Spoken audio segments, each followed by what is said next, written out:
Ni marufuku kwa Mkristo mwenye akili timamu kusherekea sikukuu ya Valentine. Kitabu kile cha Yohana sura ya 13 mstari wa 34, Biblia inasema, amri mpya nawapa, mpendane kama vile nilivyowapenda ninyi, nanyi mpendane vivyo hivyo. Amri aliyoitoa Yesu Kristo ni upendo wa kila siku.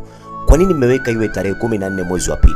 Kwa nini mnavaa mavazi mekundu? Kuna siri gani? Ni sikukuu ya kipepo na ni sikukuu ya kishetani. Siku hiyo shetani amejiandaa kwa ajili ya kuvuna nafsi za watu.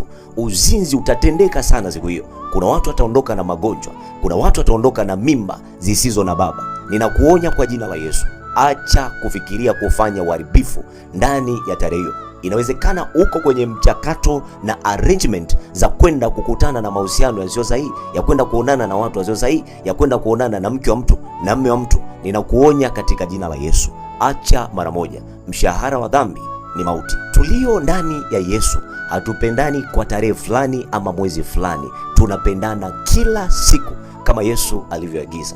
Hata kama umenuna, sema amina.